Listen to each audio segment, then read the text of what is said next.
Welcome. Another cafe ride. It's exciting. It's Wednesday. It's 10 a.m. Drinking tea.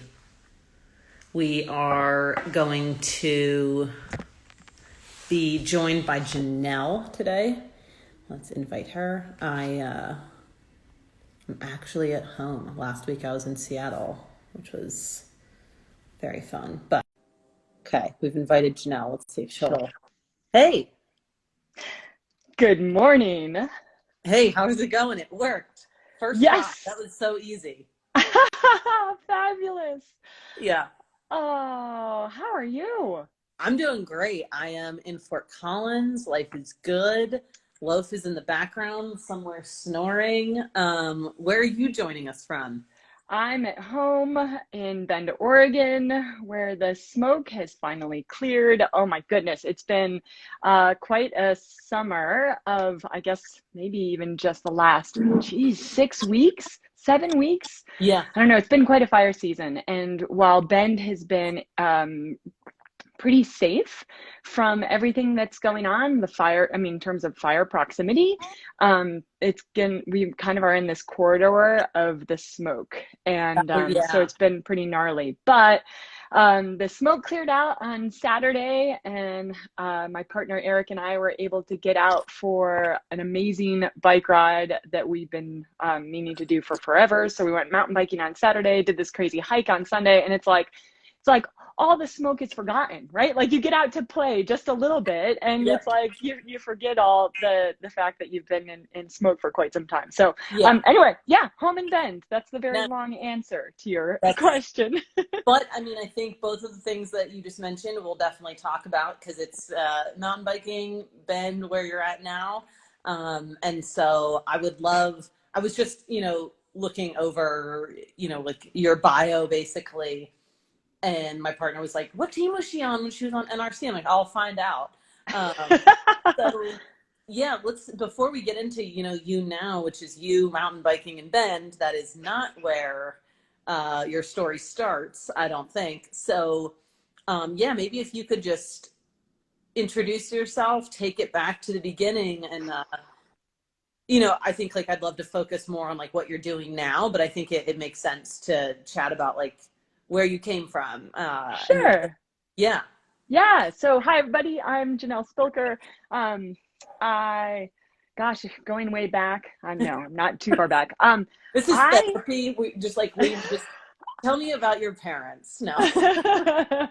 Do we just have an hour? Yeah, I know, right? Yeah, I came to cycling pretty late in life, which I think is common for women who are in the sport because there's not a ton, or at least when I was growing up, there wasn't a ton of cycling in the world, and certainly not in school, right? I was a runner growing up. There were teams to run Yeah. on. There was, so I didn't really discover the bike until my late 20s. Okay. I got into it training for a century with Team and Training. Team and Training, they train you to do either a triathlon or a century or a marathon, and you raise Okay. money for the Leukemia Lymphoma Society. And so yeah, that was my first exposure to road riding, and I was Yeah. Quick question. So like how did you get into that team? Like did you have yeah. been to lymphoma or leukemia, or was it just like the team itself was, going towards what you wanted to do? And it also happened to like be raising money for not a great cause, but like for something that needs more research. Yeah, great question. I mean, it was a few different things. I had gotten a road bike on a whim, and at that point was just using it to commute back and forth to work, or maybe I was living in San Diego at the time, and so go do a ride on the coast. Um, but so it was interesting. I wasn't really that into cycling. I was teaching at the time, and I loved teaching, and so that was kind of my focus in life. Um, and it was so I was married at the time, and my ex-husband was getting really into road biking, and was like, "Hey, Janelle, there's this whole culture of where people go ride bikes all day together." And I was like, "Wow, interesting." Had no clue. Yeah. Um, and a woman at work happened to be into road cycling and saw my bike and said, "Hey, I'm coaching this thing called Team Yeah. in Training." And so it all came together. And the Leukemia and Lymphoma Society thing was important because at that point, my dad had been diagnosed with kidney cancer, obviously not lymphoma, but his best friend from college had was really active with Leukemia Lymphoma Society. So we had these other ties into the cancer cause. And so with the encouragement of my friend and coworker, Phyllis, I love Phyllis. yeah, no kidding. We all do, but Good especially with job, this, Phyllis. she was like, just come and do this. Yeah. And yeah, it was incredible. So there, it was like, you know, I was always, I was definitely an athlete through and through growing up. Yeah. But at that point with cycling, did not think of myself as a cyclist or an athlete, you know, because I rode a bike, you know, by no means. But then it all changed, and it changed really quickly. So that was, say, like, how did you go from like recreational commuter training for this thing, not knowing what to do, and then, you know, 2011 winning an NRC like, title? Like, how did that one? it's, And what you team know, were you on? I guess we'll get to it, but yeah. So yeah, how did that so happen? Reese, it all comes down to amazing humans. Like, really, for me, it's amazing humans. So Team in Training, the coaches of that program, so Phyllis and Perry and Ginger, all had a connection with What unique names, by the way? sorry. What unique names also? Yeah, right. Good combination. They're a great coaching crew, great mentors. I can't say enough about Team in Training. Honestly, it's amazing. But they connected me with. They kind of said, "Hey, Janelle, we love you, but we think that you need to like kind of get into some higher level stuff. Like you need to go hang out with some pros." And I was like, "Aren't you all pros?" You know, and I was wrong. And they're like, "No, no, no." They introduced me to Arnie Baker, or Dr. Arnie Baker, if we're going to be official about it. And Yeah. Arnie, at the time, lived 2 miles from where I lived in San Diego. And he was a coach of Olympians. Like, if anyone knows who Jimena Flory was, who was like prolific mountain biker. He coached riders who won the Tour de France. Like, so like, you know, epic proportion coach. And he lived 2 miles from my house. And he happened to write all the coaching protocols and coaching training and do all the training for the Team in Training coaches. So he had this tie into the Leukemia Lymphoma Society as well. Perry, one of the coaches of the Team in Training, was able to arrange a ride where Arnie was there and I was there, and you happened to just be together. It's like super, serendipitous. Right. You happened to be there. Right, yeah, and he invited me to go on his Wednesday ride. And so I roll out with this group of people who were legit, like, national champions, Olympians. Jimena, for instance, was there. Up and coming pros, retired pros, like, you know, an amazing, and then just really strong riders. And you know, that basically led to Arnie saying, "Hey, if you're ever interested in racing, let me know." Yeah. And it took me 6 months to come back to him and say to him, "Okay, do you think I could do this? Do you think I could be a pro?" And he said, "Janelle, I think you will make more money working full-time at Walmart, but yes, you can be a world-class cyclist." Say, like, was your intention, and this could be a totally separate topic in general, but like, was your intention to become a professional bike racer and keep your teaching job, or did you were like, I'm gonna go fully on board? It was like, because as a woman, the chances of you making a legitimate salary is like 0.001%. Right, exactly. So for me, it was all about getting to fulfill this dream of being a pro. And I tend to have a personality where I go all in. And so Yeah. right from the get-go, I was like, no, this, like, to do this right, I need to go Yeah. all in, and I need to do this full time. It's funny, when I resigned, or when I told my bosses that I was going to become a pro bike racer and I needed to resign my Where were position you at the teaching, by school. the way? I was teaching in San Diego at a school called High Tech High, amazing place. Yeah. And they had literally, the day that I resigned, they literally had just announced me as the new director of a new school that Ooh. I had been working on opening. And I was like, hey, so how about this for timing? You just told 100 some odd people that I'm going to be directing this new school. Actually, I'm going to race my bike. Dang. I feel But they like were that. super supportive and gave me a part-time position for the first 2 years of racing professionally. I was like a consultant and worked 15 to 20 hours a week, and Nice. yeah, made it work. Brad, that's so cool. And so what team did you get on? And we can touch on, like, just kind of your experience there in pro cycling though. So what teams were you on? So I started out on web core builders, Okay. and so I got that so I did timeline. So I did my first century in 2006, and then a year later I started, so in 2007 I started racing and got my first pro contract. It's wild. It's a wild kind of story. Like, I even had resigned at work before I had even done my first bike race. Jeez. um so yeah, I mean, Talk like, about like all your chips, like all the eggs in one basket. yeah, You're yeah, just like, full no, commit, it's gonna work. Yeah. a full commit. I I loved like it. it. I like I, that style. Yeah. And it's great. Like, one of Liv's, who I work with now, hashtags is Liv committed. And I tell this story and I'm like, oh yeah, I guess I'm pretty committed. Like, I Yeah, like that there's the alignment there. totally. Yeah, that's great. um, so yeah, 2008 was my first full season. I raced with Webcore. It was an Olympic year. I got to race in Europe my first year. Cool. Um, there was 8 of us on that roster.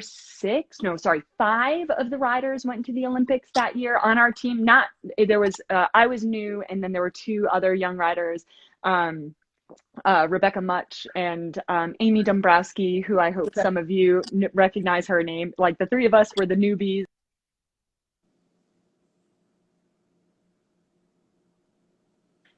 Oh, I think maybe your headphones went out. Oh, there you go. Sorry. No, you're good. Sorry, that was my social Instagram time limit was up and I was getting cut off. So funny. Anyway, so 2008, 2009, I was back on Webcore. That was a pretty gnarly year where I broke a bone literally every 6 weeks. Oh, Um, no, thank and you. and that was a year where I had this, I basically had to make the decision, like, it's like, what's going on, first of all, what's the problem, and what can I control in order to try to fix it? Like, if I want to continue racing, Yeah. then, you know, how can I do it? Because this is not sustainable. No, that's not healthy for anyone. Yeah. Um, Um, Crazy. So, but you obviously kept going. right. Yeah. So, That yeah. next year was wild. I had signed a contract with a team that then fell through, and so ended up spending most of my time racing for the national team all over the world, but then also picking up races as a guest rider. That helped me basically launch me into 2011. I signed a contract with Colavita, Okay. Nice. and I went on that team with the kind of the mindset of, okay, I'm on a good team. I'm back on a good team. I am going to do everything to be the most amazing lead out, to be the most amazing domestique, to be the most amazing support rider, because we had like one of the best GC riders in the world. We had the best sprint and sprint train. Like, we had these riders, even Yeah. like, it was incredible. And so I was like, okay, I'm going to be that support rider. And a bunch of crazy things happened where I ended up, that's the year that I won the NRC. So I went into it with the mentality of, I'm a support member only. And, you know, I would do my job and occasionally win a race, and then I won another race. And it Yeah. was like this, it's just funny how things work out. Like when you let go of these, like, I want to be, you know, the person on the top of the podium, you let go of these ambitions, and then Yeah. it just kind of all happens, right? Yeah. It's amazing. So, I mean, what caused you to retire? And then I would love to talk about like kind of what that looked like and like where you are now. Cause I feel like, um, you know, being a pro rider, right? Like it's very, obviously as a domestique, obviously you're a little more selfless in that it's not just about you. But as a professional athlete, like everything is very much so like about like my health, like my fitness, whatever. And then I think you transitioned into something of like, how do I share? It's giving back. So what did retirement end up looking like? It was, retirement was funny. I was thinking that I would continue all the way through the Rio Olympics. But as I got towards like 2014 was a really amazing year. And I saw the career or my goals shifting very much to the side of how can I support the team as a team captain Yeah. that has a certain level of experience, right? That was also when the team time trial became came back to the World Championships, and it became a big focus. So I felt like my goals were all tied up into the team at Yeah. that point. And in 2015, it was like I suddenly saw, all right, I'm no longer looking at, like, it's nice to get your own results, but Totally. it takes, but for me the main motivation was the team.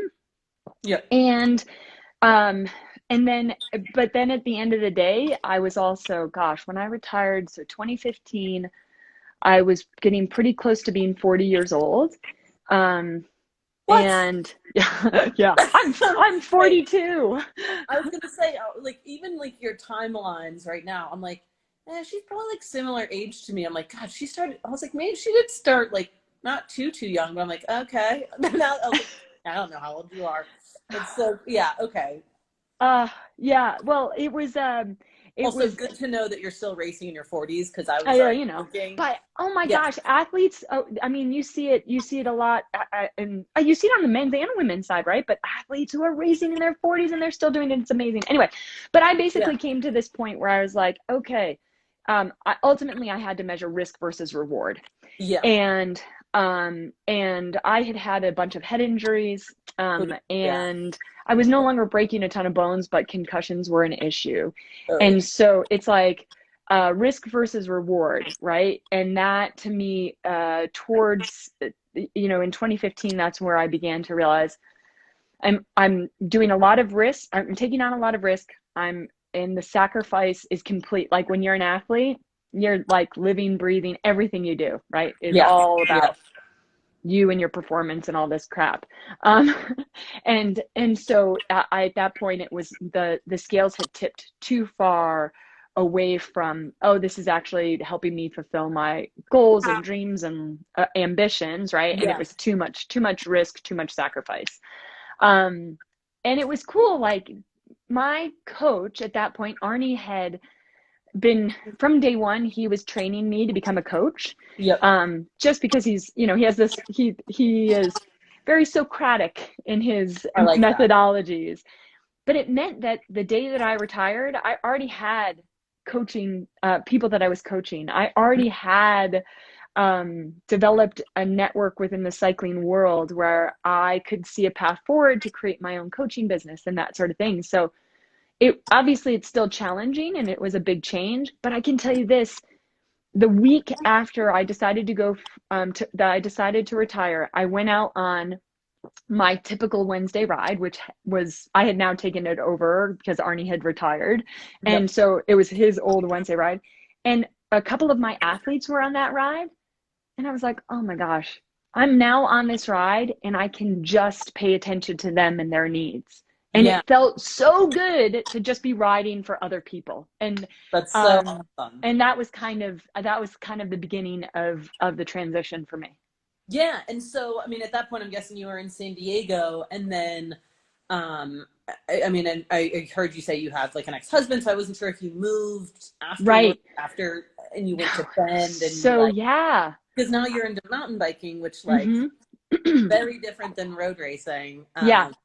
and time trials. Yeah, that was another thing that happened right after retirement is I bought myself a mountain bike, a 29er, and I was like, "Oh my gosh. Okay, mountain bike technology has changed in the last, 9 years or Yeah. whatever."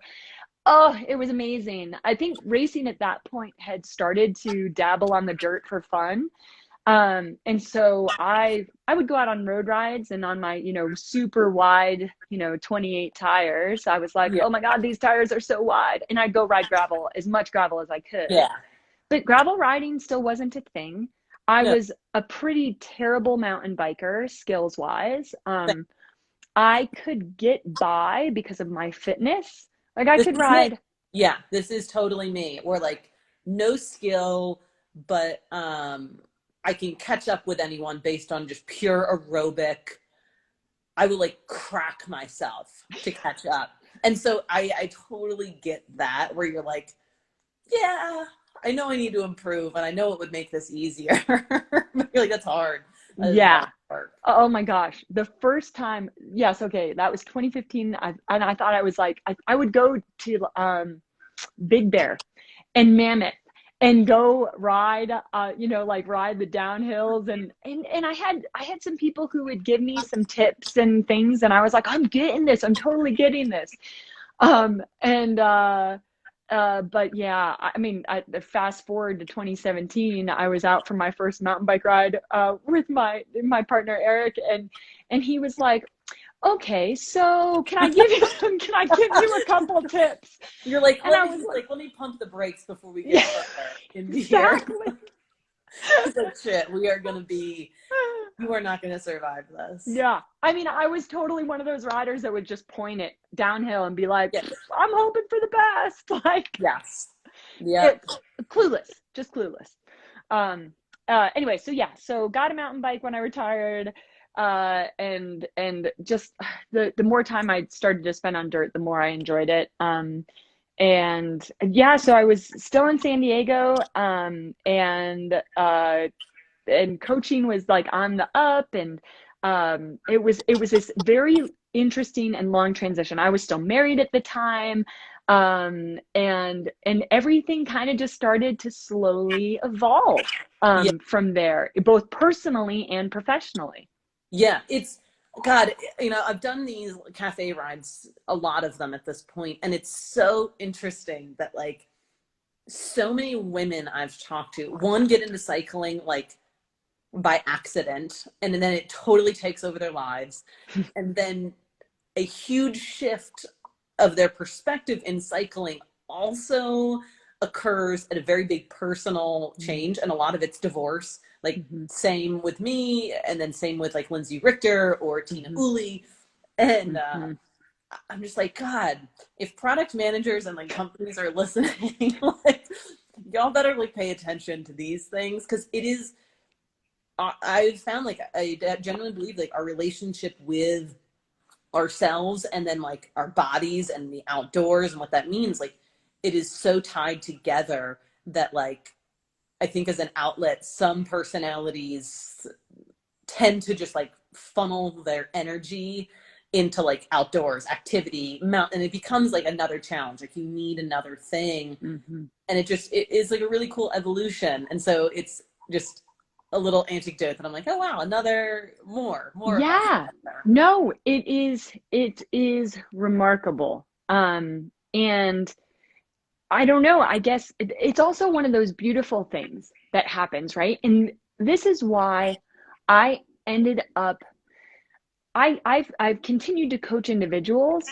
Yeah. but at some point I ended up driving my coaching business more towards camps, because I loved seeing that evolution in people happen when you work with them over this, let's say, a week-long period of time, Yeah. where you're pushing your limits physically, you mentally start to like, oh, come on, you do a huge week on the bike, you mentally, or you're like, oh my God, who am I? What am I doing? But Yeah. then you start to bond with other people in a way that I personally have never seen another parallel Yeah. in life, right? So I'll, for the past, since 2015, I've hosted this camp in Borrego Springs every year that Where's we've that? done. Borrego is um, just northeast of San Diego. If you ride Okay. your bike from downtown San Diego to Borrego, it's about a 100 Yeah. mile bike ride, but it's in the middle of nowhere. There's a traffic circle and maybe a couple stop signs, Yeah. and you can ride your bike there without seeing. You go there and you can put in a 700-mile week and not see a single traffic light. Jeez, It's that's nuts. amazing, amazing. When are these camps? Are they all mountain bike? That Borrego camp is a road camp. Okay. Last year, I held it virtually. This year, I still have not figured out exactly what I'm going to be able to do with it. Yeah. But it's always been a road-based miles camp, and Yeah. so you get cross racers, enthusiasts, gravel riders, mountain bike riders. It doesn't matter what you ride, but you Yeah. go there for your base miles on a road bike. And I have witnessed, it's always funny. It's a 5-day camp. And and on Friday, you have these conversations and you can hear people having these conversations about how they're like, how are we going to go home and explain to people what we experienced this week? And That's awesome. it's about that human connection, you know? And so what your observation is like how all these women, experience a certain level of cycling, and then they, have some sort of major personal life change and career life change, kind of it's Yeah. all together. Totally. There's something to that it's like self-realization, or like finding yourself. I don't know. There's absolutely something to that. Yeah, I fully, yeah, I definitely agree with that. And I think like I used to direct a ultra marathon in Telluride, and I think my favorite part was listening to people afterwards chat about like, like someone was like, oh, this part of the course or this like to do blah blah blah, and I was like, that makes everything worth it. Like Mm-hmm. the fact that I gave someone an experience, or I helped someone, I provided a platform for someone to have this cool experience and meet new people and blah blah blah and see things, like nothing is more rewarding than that. Um, and so I love that you do camps, and if you do any in the winter in like a warm place, you let me know, because I think Okay. like have Tina, you, and Lindsay. I need to go to like all of your lessons and just become a better mountain biker through you three. Well, yes, I will definitely keep you posted. It is really cool to have those kind of, and you see this all over. So yes, right, whether it's Ladies All Ride, which I've gotten to have a tiny taste of in different places, like the community element, the empowerment, the like, you can do this, and you believe me, you can do this, and here's how you're going to be able to do this, right? Like, yeah, it's amazing. And the fact that more and more camps are coming up in all these different disciplines, I just Yeah. love it. So yeah. Yeah. So like, do you have camps in Bend, Oregon as well? I was at a gravel event in Montana, Whitefish, Montana, a few weeks ago. Oh my God, I wanted The to go. Last Best Ride. Yeah, I really wanted to Jess, try that out. yeah, Jess Sarah, Sam Boardman's. I mean, I can't recommend it enough. It was amazing. We had an amazing time, and there's so many good events out there, right? Like we were just at Rebecca's Private Idaho, amazing. There's so many good events, but it was so nice to be at the Last Best Ride, because like it's unlike any other gravel event I've ever done. It In was what so way? cool. With that? In what way? Oh my gosh, like, okay, first of all, you're so far north. So the Yeah. terrain and like the flora and fauna, like I kind of say that jokingly and nerding out a little bit, but it is unlike any other ride because of the terrain and because of the things you see. I mean, you have to carry a can of bear spray this big. Oh my God. Luckily, you know, there's lots of people around, so chances Yeah. of, I mean, but like you're so deep into this beautiful woods that is unlike anything I've seen at other gravel That's events. so cool. That's awesome. Um, anyway, we were talking Ben. about Bend and a camp in Bend, right? So a woman from San Diego is there and said, you know, what about a camp in Bend? So yes, all of this this is very. It's like COVID changed a lot. Like you can do remote camps, you can do remote coaching. But for me, being together with people is the magic Yeah.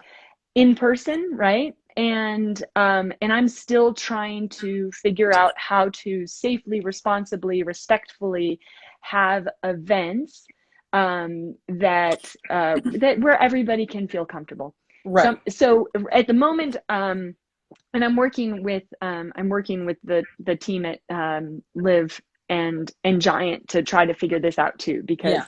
they've been so supportive of what I've been doing. But then, you know, amid all of this too, I got a full-time job outside the cycling world. What? Where? Yeah, and it's amazing. Yeah. So yeah, so That's I've been, awesome. Like, thanks. I think women in the cycling industry are such badasses, especially women athletes, because I was married to a professional cyclist on Rally Pro Cycling, and I was like, God, all the guys are ill-equipped afterwards. Most of them don't have educations, don't have jobs, whatever. And all the women, I'm like, all of you are like PhDs, MDs, physician's assistants. Like you have like a full-time job, or you've done a full-time like education. Like you're good. Yeah. But I mean, it's by necessity, which like that's a whole nother thing. So I think it's just rad that you're just so multifaceted. I think that's so, it speaks to the person that you are. You're like, you're definitely better busy than bored kind of person. Yeah. I love that. Better, busy. That's exactly me. Yes. Yeah.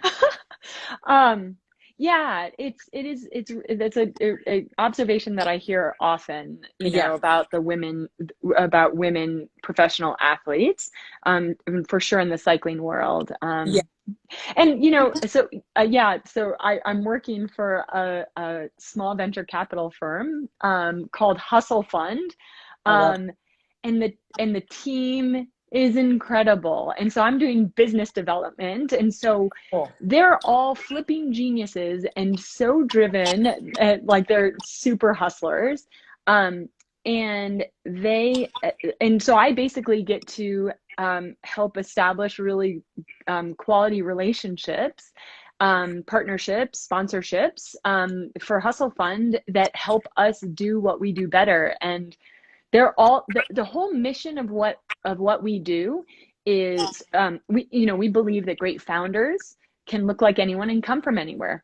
Yeah. And there's a huge number of amazing founders out there in the world who don't have access to the capital, the network, and the knowledge that you need in order to actually succeed. And so we're just trying to bring that to more people. And I'm like, okay, you're Yeah. mission driven and you're an amazing team. Yes, I'll do that for forever. Done. That's so cool. Yeah. Well, Yeah. yeah. And they're super supportive of everything that I'm doing in the cycling world too. So That's I awesome. can keep on going to events and coaching athletes, and when I figure out what I want to do about camps, like they'll support that too. And so it's a perfect I'm very, very fortunate.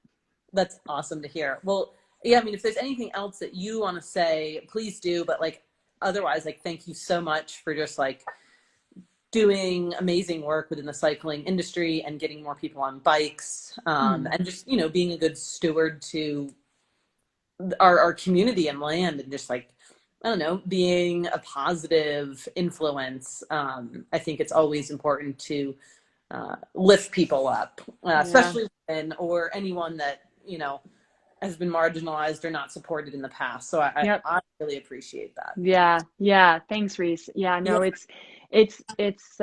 is such a privilege to be in a position where you can lift people up, and also to have recognized how much the bike, for instance, did for me. And Yeah. so to be able to help that happen for more humans, and is an incredible gift. Yeah, I guess the only, the ad for me would be on the side of lifting people up and community. I think between my work with Liv, and like, I can't tell you, I've worked with so many amazing partners in the Yeah. cycling world. Holy smokes, Liv is, it's like they 100% fully and completely Yeah. support and are all about women, right? Yeah. And that's Totally. incredible to be able to work with a team that always starts from that position. So that's one thing, like, I feel so privileged and lucky to be able to work with Yeah. them. Um, and then the other, I think, big thing for me beyond, again, like, if I had never host another camp, which would be sad, but like, my other big things is still being there for the community in other ways. And I think one of the other big things that I've been able to do in the last 4 years is get more involved with the Nasco Foundation. Yep. So the so the You tell us my about that. Yeah. So the Nasco Foundation was created by a friend, a guy named Jack Nasco. And it happened out of a tragedy in his life when he lost his brother in a car accident. Okay. And it happened Yeah. obviously very suddenly.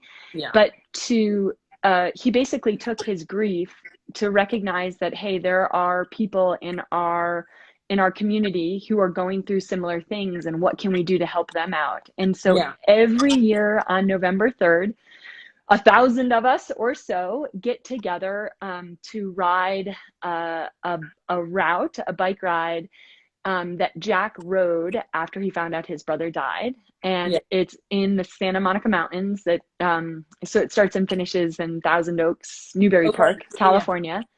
And you come do the ride and make a donation to the foundation, and the foundation takes all of the donations and gives that money to recipients every year. So if you're someone who is battling a life-threatening illness, or, Yeah. recently there was a teenager who had a bike crash and was paralyzed and needed, help getting, being able to like live his life now Yeah. without the use of his legs. And anyway, so they take the money and they just divide it up and they give it to the recipients and say, here you Nice. go. Here's a little financial assistance, and hopefully the way that the community, right? Because it all comes back to people and community, like the way that the community can rally together to provide hope to everyone Yeah. who's in need. It's an amazing thing. And anyway, so yeah, I mean, I'll to have to me, look that up. That would be yeah, really good to participate in. I think that that's a really great mission. So thank you for yeah, sharing. Yeah. yeah, absolutely. So, I don't know. To me, at the end of the day, the bike is all about the people, the community, and the things that you can do. And 1000%. and the fact that, that you guys have been able to also amplify voices of so many different women and their stories, if right, through the Yeah. cafe ride, like Yeah. it's Well, the so cafe thank you. ride. Yes, so thank you, Reese. Yeah. It's Oh my like, God. Of course. I think in a day and age where everyone's their own favorite celebrity on Instagram, I think the really genuine voices can sometimes get lost. And I want to make sure that like we promote people based on really good actions and a really good heart and soul. And I think I just want to do whatever it is I can in my power to make sure that those voices are heard. So I'm super thankful that you were able to chat with us. I think you're a rad human. I hope we get to meet in person. yeah, that would be amazing. I know I would love to come to Bend and ride with you. Oh, Um, please, yeah. So please do. thank you so much. And if there's anything else, links or anything that we can use, because we'll upload this to YouTube, let me know. But I appreciate everything. And thank you so much for all that you do for the cycling community. Yeah, thanks, Reese. It's been such a pleasure to Yeah, talk, and anything that I can do for the community, you just let me know. perfect. Thank you so much. Awesome. Bye, everybody. Thanks for tuning in. Bye.